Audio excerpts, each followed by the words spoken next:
Howard Peters était en passe d'atteindre le sommet du monde des affaires new-yorkais. Il vendait des condominiums situés dans un gratte-ciel du centre-ville et ces immeubles se vendaient comme des petits pains. Howard travaillait 7 jours par semaine. Il avait peu de temps pour dormir et certainement pas de temps à consacrer à Dieu. Howard, plusieurs années auparavant, avait tourné le dos à l'éducation religieuse qu'il avait reçue en grandissant, considérant la foi comme inutile. D'autres estimaient que Dieu avait changé quelque chose dans leur existence, mais pas lui. Howard croyait plus dans les bonnes affaires immobilières au centre-ville. Un avenir brillant s'ouvrait devant lui. Howard n'aurait jamais cru qu'un jour très particulier allait l'arrêter dans sa course.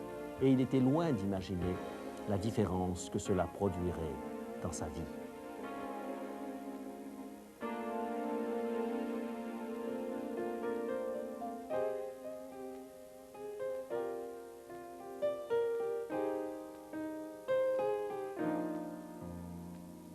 Il est écrit « Je suis José Élysée et je vous propose la solution à vos besoins les plus profonds, Jésus-Christ. » Notre message d'aujourd'hui, le meilleur temps pour Dieu. Howard réussissait merveilleusement bien dans la vente d'appartements à New York. Et il travaillait 7 jours sur 7, totalement esclave de son travail. Une seule autre préoccupation trottait dans sa tête, une très belle jeune femme nommée Judy, qu'il avait rencontrée à Washington.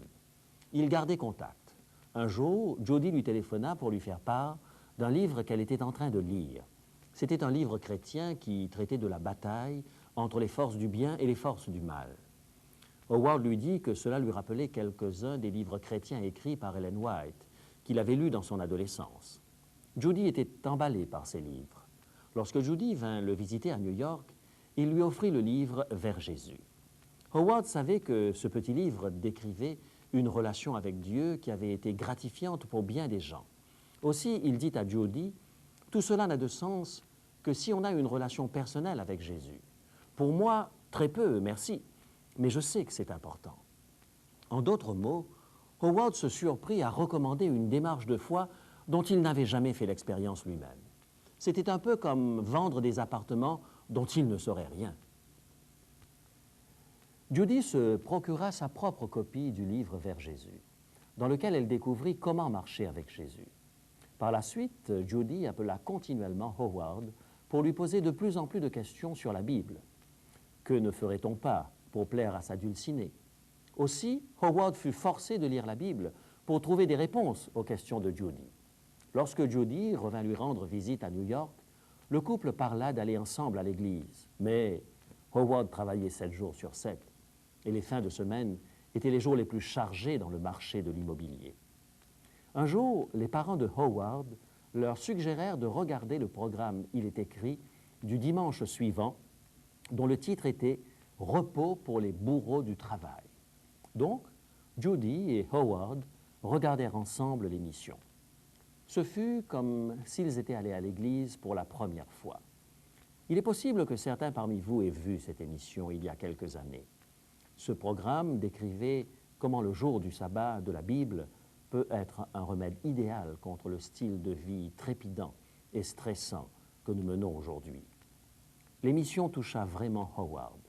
Il commença à réaliser qu'il avait besoin d'un repos spirituel, d'un repos de sabbat dans sa propre vie. La religion, qui se résumait à un tas de règlements futiles, et Howard n'avait jamais fait bon ménage auparavant. Il n'avait jamais réussi à bâtir une relation personnelle avec Jésus.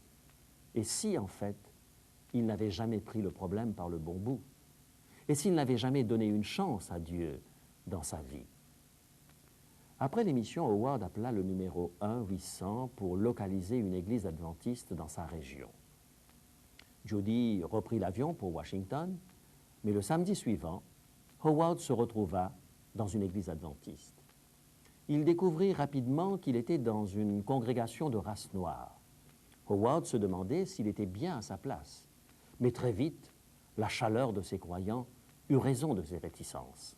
Le pasteur fit un vibrant appel à la fin de son sermon et Howard se retrouva debout dans l'allée centrale, le cœur brisé par l'émotion.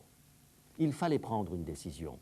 Allait-il poursuivre son entreprise qui mangeait tout son temps, ou allait-il investir du temps de qualité, dans une relation avec Jésus-Christ?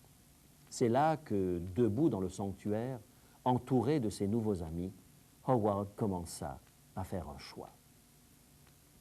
Quelques jours plus tard, Howard se retrouva debout, mais cette fois dans le bureau de son patron, tout en haut d'un gratte-ciel de New York. Il prit une profonde respiration et présenta sa requête. Pourrait-il avoir congé les samedis? Howard savait que, sur le plan de sa carrière, c'était un suicide, car le samedi est le meilleur temps pour la vente. Mais il avait déjà pris la décision de laisser tomber son emploi lucratif si son patron lui refusait ce jour. Mais, à son grand étonnement, cet homme d'affaires rigide et terre-à-terre acquiesça à sa demande sans aucune protestation. Howard put ainsi bénéficier du temps d'adoration et de fraternité le jour du sabbat. Peu après, Howard et Judy consacrèrent leur vie à Jésus par le baptême. Judy vit Dieu à l'œuvre dans sa vie chaque jour et Howard trouva finalement la relation avec Christ, investissant du temps de qualité dans l'essentiel. Avez-vous découvert, vous aussi, une expression de foi qui vous satisfasse pleinement? Ou votre religion semble-t-elle être un fardeau avec lequel vous devez vivre constamment? Je crois que le sabbat de la Bible est un aspect qui apporte un plus à nos vies. Et nous avons préparé un livre spécial pour vous en dire plus à ce sujet. Il s'intitule « Un jour mémorable ». Vous en apprendrez plus dans ces pages sur l'histoire du jour du sabbat et vous découvrirez l'enseignement du Nouveau Testament à ce sujet. Vous apprendrez aussi comment faire de cette journée une bénédiction spéciale. J'aimerais également vous faire part d'un cadeau que je voudrais vous offrir. Il s'agit d'une revue chrétienne, La Sentinelle. Vous trouverez au fil des pages de cette revue des sujets passionnants sur les enjeux de notre société en relation avec la parole de Dieu. Je vous en dirai plus à la fin de l'émission. Alors appelez ou écrivez-nous pour recevoir gratuitement notre offre du jour. Observer le sabbat, c'est investir du temps de qualité dans une relation avec Jésus-Christ. Mes amis, vous ne pouvez bâtir une relation avec quelqu'un sans investir du temps. Il faut passer du temps ensemble si on veut tisser des liens plus étroits. Il en est de même avec Dieu. Beaucoup de gens ne sont pas proches de Dieu, tout simplement parce qu'ils ne lui consacrent pas assez de temps. Ils ne sont pas prêts à investir dans ce sens. Le sabbat est plus que jamais une nécessité dans ce monde d'aujourd'hui. Pourtant, aussitôt que l'on commence à parler du sabbat, bien des gens voient se profiler le spectre du légalisme, le danger d'une religion faite de lois et de règlements, où le salut par la foi en Jésus-Christ n'a plus sa place. Cette crainte est fondée. Prenons l'exemple des puritains. Ces gens ont essayé d'observer le sabbat très rigoureusement, tout en transposant cette observance au dimanche.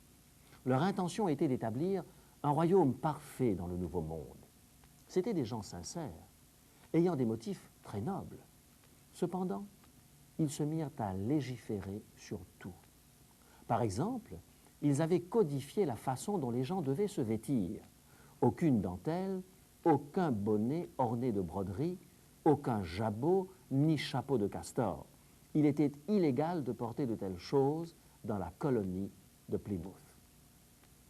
Même attitude concernant le jour du sabbat. Le 1er octobre 1637, M. Stephen Hopkins eut une amende de 40 shillings. Il avait permis à ses serviteurs de jouer au shovelboard dans sa maison un dimanche. Il était obligatoire d'assister à la messe le jour du Seigneur. Un pauvre homme tomba dans un étang et il manqua le service du dimanche pour faire sécher le seul habit qu'il possédait. Les autorités conclurent que ce n'était pas une excuse suffisante et ils le firent fouetter. Lewis et sa fiancée Sarah furent obligés de comparaître en justice pour avoir été surpris assis trop près l'un de l'autre sous un pommier le jour du Seigneur. Les puritains essayaient de sanctifier le dimanche en interdisant principalement tout ce qui pouvait procurer le moindre plaisir.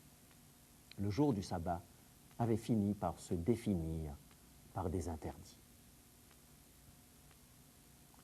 Mais à l'aube du 3e millénaire, nous nous retrouvons avec un réel besoin de repos spirituel, d'un repos de sabbat. Nous avons manifestement besoin d'une pause dans cette vie stressée que nous menons. Et en même temps, nous ne voulons pas retomber dans le légalisme des temps passés. Nous ne voulons pas que le sabbat devienne à nouveau un fardeau religieux. Alors, comment pouvons-nous profiter au maximum du repos que Dieu nous accorde? Comment faire de l'observation du sabbat une bénédiction?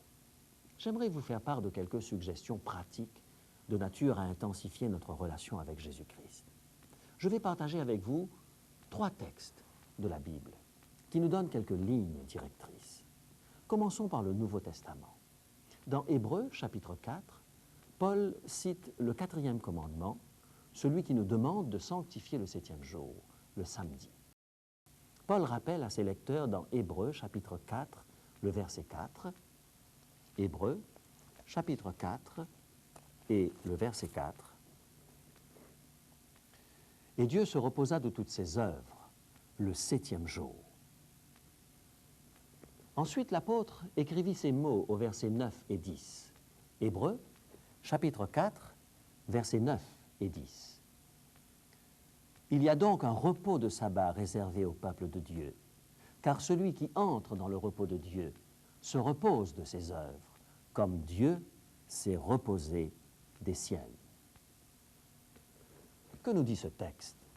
Le sabbat de la Bible, en opposition au sabbat traditionnel de l'Église, est encore très important pour le peuple de Dieu. Il est encore utile et il a une signification très spéciale pour celui qui croit dans le Nouveau Testament. Le Créateur s'est reposé de ses œuvres le 7e jour, le samedi de la semaine de création. Nous aussi pouvons nous reposer de nos labeurs. Nous entrons dans le repos de Dieu, un repos qui concerne aussi bien la création que la rédemption, l'œuvre du salut par la mort de Jésus sur la croix. L'œuvre de la grâce est accomplie, complétée. Nous n'avons pas à essayer de gagner le salut. Inutile d'essayer de rembourser Dieu. Nous nous reposons dans sa grâce. Le sabbat ne devrait jamais, au grand jamais, être un acte de légalisme. C'est un magnifique symbole de grâce, de repos dans l'œuvre accomplie de Jésus-Christ. En conséquence, la première chose que Dieu nous dit de faire est très simple. Se reposer, cesser de travailler, faire une pause, quelle que soit votre activité hebdomadaire, modifiez-la le jour du sabbat. Faites-en un repos spirituel, un repos plus profond. Une des meilleures façons de se reposer dans l'œuvre achevée de Dieu, c'est de se reposer dans la nature. Rendez-vous dans un endroit où vous êtes complètement environné par la nature. Laissez-la vous envahir, appréciez-la. Le plus souvent, le problème avec les vacances, c'est que nous substituons des activités étourdissantes à d'autres activités semblables. Le sabbat est différent. L'objectif est de prendre conscience de nos racines en tant qu'êtres humains, nos racines dans le Créateur et le Rédempteur. Maintenant, regardons un autre texte sur le sabbat. Celui-ci, on le trouve dans le livre du Deutéronome, au chapitre 5. Ce chapitre est une répétition des 10 commandements que l'on trouve dans le livre de l'Exode au chapitre 20. Lisons les premiers mots du 4e commandement. Deutéronome, chapitre 5, verset 12. Deutéronome, chapitre 5 et le verset 12. Observe le jour du repos pour le sanctifier. Cet énoncé est tellement simple qu'il échappe à la plupart des gens. En effet, à première vue, il ne nous dit pas grand-chose. Observe le jour du repos pour le sanctifier. Qu'est-ce que cela signifie? Le mot sanctifier en hébreu a un sens qui signifie essentiellement mettre à part. Le sabbat a été mis à part pour Dieu. En d'autres mots, ce verset nous invite à faire du sabbat un jour spécial, mémorable. La bénédiction que l'on retire du sabbat n'arrive pas tout simplement par accident. Planifiez des activités spéciales le jour du sabbat. Si vous ne faites aucun projet spécial pour ce jour, la routine reprendra le dessus. Les premières activités spéciales du sabbat sont l'adoration et le partage fraternel à l'Église. Louer Dieu est la manière idéale de commencer le sabbat. Cependant, ne nous limitons pas à 2 heures pour l'Église entre nos courses et les événements sportifs à la télévision. Mettons toute cette journée à part. Rien ne nous oblige à avoir une tête de 10 pieds de long ce jour-là. Si c'est le cas, c'est probablement le même air rébarbatif que vous affichez les autres jours de la semaine. Souvenez-vous, sanctifier le sabbat, c'est en faire un jour spécial, mémorable. Planifier des rencontres où non seulement les gens sont contents d'être ensemble, mais où ils peuvent parler des choses qui importent le plus. Planifiez des excursions dans la nature pour vous imprégner réellement de l'œuvre de Dieu. Planifiez des activités en faveur des déshérités de la communauté. Apportez des repas aux sans-abri, visitez les personnes âgées qui sont souvent seules, parler de Jésus aux autres ou encore distribuer la parole de Dieu. Tant d'activités saines et bienfaisantes peuvent faire de ce jour quelque chose de spécial. Laissez libre cours à votre imagination. L'essentiel, c'est de vous ouvrir à Dieu d'une manière spéciale, vous rapprocher encore plus de votre Créateur par les activités du sabbat. Regardons maintenant notre 3e texte et notre suggestion finale. Voici ce que le prophète Ésaïe nous invite à faire au chapitre 58, les versets 13 et 14. Ésaïe, chapitre 58, les versets 13 et 14. Si tu fais du sabbat tes délices pour sanctifier l'Éternel en le glorifiant, alors tu mettras ton plaisir en l'Éternel, et je te ferai monter sur les hauteurs du pays. Un des critères proposés par la Bible pour évaluer notre manière d'observer le sabbat est celui-ci. Pouvez-vous appeler cette journée un jour de délices? C'est exactement ce que les puritains perdaient de vue en réprimandant des couples pour s'être assis trop près l'un de l'autre le jour du sabbat. C'est cela aussi que les pharisiens perdaient de vue au temps de Jésus. Ils étaient tellement préoccupés à réglementer le poids qu'il fallait porter le jour du sabbat ou la distance que quelqu'un pouvait parcourir qu'ils perdaient complètement de vue le but de ce jour spécial. Jésus dut leur rappeler dans l'évangile de Marc, au chapitre 2, le verset 27. Évangile de Marc, chapitre 2, le verset 27. Le sabbat a été fait pour l'homme et non l'homme pour le sabbat. Le sabbat doit être une joie pour l'humanité. Il doit être un délice pour votre famille. C'est une excellente chose que d'établir des traditions de famille, le sabbat. Dans la Bible, le sabbat commence au coucher du soleil le vendredi soir et se termine au coucher du soleil le samedi soir. Aussi loin que remontent nos souvenirs de couple, Élisabeth et moi avons toujours fait du vendredi soir un moment spécial de la semaine. Nos 4 garçons ont grandi dans cette tradition. Avant le coucher du soleil, les activités séculières sont mises de côté. Une table spéciale est dressée pour un repas de fête. Dès qu'il était en âge de le faire, le plus jeune fils était chargé d'allumer les bougies de la fête. Lors de ce repas, on prenait le temps de se parler, de faire le bilan de la semaine. On racontait des histoires, on riait. La soirée se prolongeait au salon. La maison tout entière résonnait au son de la trompette de David, de la contrebasse de Jean Daniel, du violon de Marc ou du piano d'Élisabeth, tandis que Dominique et moi chantions à tue-tête. Puis nous passions un moment à lire et à comprendre un texte de la Bible, et nous prions ensemble. Mes 4 fils gardent de ces soirées le meilleur souvenir de leurs années passées à la maison. La télévision, les journaux, les bruits de la ville, tout était oublié dans ces moments de communion avec Dieu et les uns avec les autres. Et certainement, notre fils Marc, que vous entendrez tout à l'heure au violon, a puisé dans ces moments de musique en famille sa vocation musicale. Vous n'imaginez pas le lien que ces moments créent entre les membres de la famille. Vous pouvez imaginer tant d'autres traditions familiales qui font du sabbat un jour de délice. Ce peut être un jeu biblique que les enfants aiment.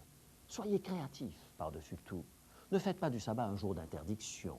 Si votre famille se souvient de ce jour, principalement en termes de « ne fais pas », alors nous avons échoué. Nous ne sanctifions pas vraiment le sabbat. Nous n'en faisons pas un jour spécial. Faisons davantage que d'enlever les distractions profanes le jour du sabbat. Faisons-en un jour de délice. Combien de temps de qualité avez-vous investi dans la relation qui compte le plus, votre relation avec Dieu? Êtes-vous en train d'essayer de faire une place pour prier un petit peu dans votre agenda trop chargé? Pourquoi ne pas décider dès maintenant d'investir réellement de votre temps dans les choses qui comptent? Si vous le faites, je suis persuadé que vous découvrirez, tout comme Howard, une religion qui fonctionne vraiment, une foi qui fait la différence.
Merci Marc. Le temps est le seul capital qui est identique pour tous. Avez-vous déjà songé à cela? Vous avez autant de temps que quiconque, et personne ne dispose de plus de temps que vous. Personne n'a plus que 24 heures par jour. Personne n'a plus que 7 jours par semaine. Le plus grand cadeau que Dieu fait à chacun, le temps, est le même pour tous. Et chaque 7e jour, Dieu nous invite à lui remettre un 7e du temps qu'il nous a donné, en adoration, en louange et en partage, en le reconnaissant comme le créateur de l'univers.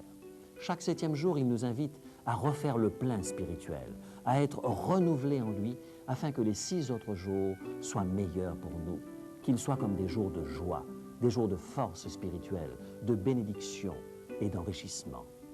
Aimeriez-vous prier avec moi et dire « Mon Dieu, je te rends le cadeau du temps que tu m'as donné. » Tendre Père, merci pour nous avoir fait cadeau du jour du sabbat. Merci d'avoir créé ce temps spécial et d'en avoir fait cadeau à l'humanité. Merci d'avoir brisé par ce jour de repos la tyrannie du temps dans notre vie. Nous voulons te placer au centre de notre temps. Nous voulons que notre relation avec toi grandisse et s'épanouisse. C'est pourquoi nous te demandons de nous aider dès maintenant à commencer à faire du jour du sabbat ce que tu as prévu pour nous et nos familles. Aide-nous à trouver un repos spirituel, une vraie bénédiction et un délice authentique. Nous te le demandons au nom de Jésus. Amen.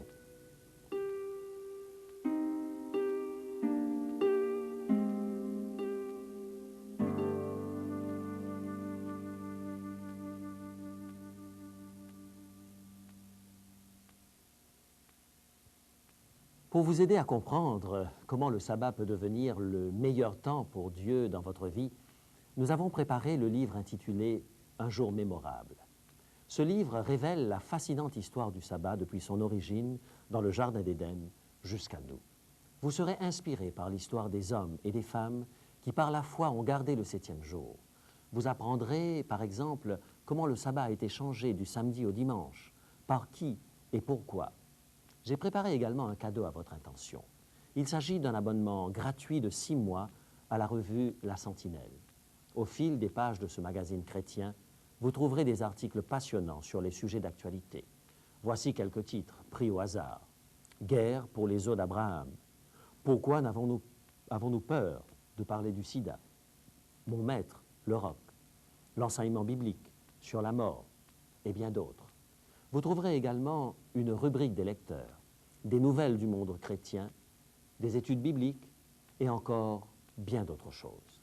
Si vous souhaitez vous abonner à cette revue par la suite, en souscrivant avant le 30 juin, il est écrit vous propose un taux préférentiel pour l'abonnement d'1 an débutant le 1er septembre.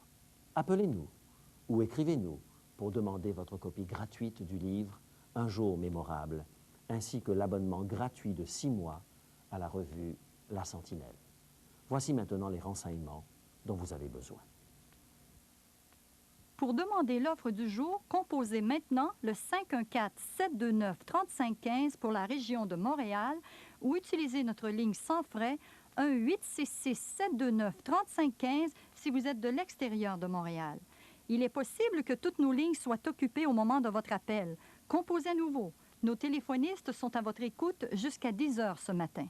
Mentionnez clairement le titre de l'offre demandée et parlez lentement afin que nous puissions bien noter vos noms et adresses. Je vous rappelle que vous pouvez vous procurer pour une somme modique les cassettes audio et vidéo de nos émissions ainsi que le texte du jour.